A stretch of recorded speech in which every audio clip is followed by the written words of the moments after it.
नाज़िर ٹنڈو محمد खान जे ॻोठ भूरो ठाकुर में हिंदू बिरादरी तरफ़ां होली जो ॾिण जोश ऐं जज़्बे सां मल्हायो वियो।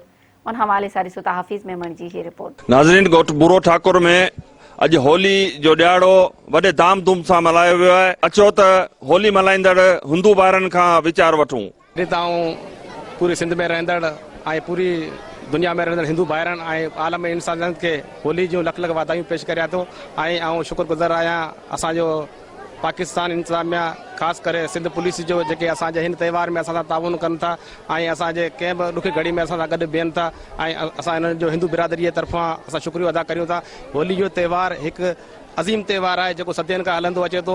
होली जो मक़सदु जेको आहे उहो जेको आहे सच जी जीत आहे ऐं कूड़ जी जेका हार आहे उन जी मक़सद सां जेको पंहिंजो आबादियुनि जे हवाले सां जेका नवां बाग़नि में गुल टिड़नि था ऐं आबादियूं नयूं अचनि थियूं इन हवाले सां होली खे भेटियो वञे थो। पर होली जो जेको असल मक़सदु जेको आहे उहो सच ऐं कूड़ जी जेका जंग आहे जंहिंमें होली जेका आहे उहा जंहिंजी सच जी फतेह थिए थी इन खे होली जो त्योहार करे मल्हायो वञे। जेको तो हिंदू बिरादरी जी तरफ़ां ही मज़हबी जेको असांजो त्योहार आहे सो धाम धूम सां मल्हाईंदा आहियूं ऐं इन में जेको असां अमन ऐं भाईचारे जो जेको सबूत ॾींदा आहियूं।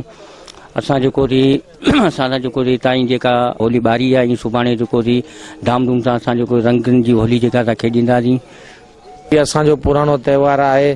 असीं सदियुनि खां वठी होली मल्हाए रहिया आहियूं ऐं असां ही पुलिस इंतज़ामिया ऐं मीडिया वारनि जा असीं थोराईंदा आहियूं जेके असां वटि हली आया आहिनि ऐं असांजी सार संभाल वरिती। माने सभिनी खे होली जूं लख लख वाधायूं पेश कयूं था।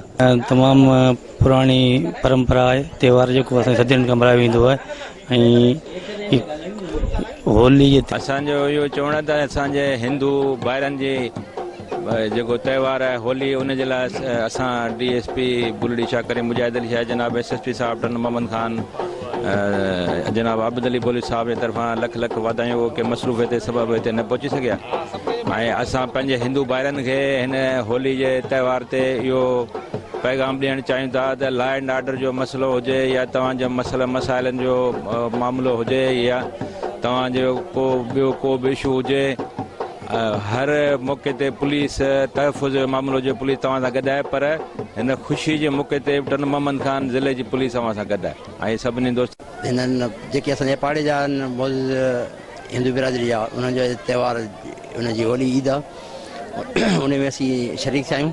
ॾाढी ख़ुशी थी ऐं इहो ई छोकिरो बिरादरी सां असीं गॾु आहियूं ऐं अलाह करे इंशाअल्लाह जेके बि ॾाढा प्रोग्राम थींदा उन में असीं शरीक थींदासीं। नाज़रीन, तव्हां हिंदू भाइरनि जा वीचार ॿुधा। कैमरामैन सफ़्तेन अली मेमण सां गॾु अब्दुल हफ़ीज़ मेमण, मेहरा TV न्यूज़, टंडो मोहम्मद खान।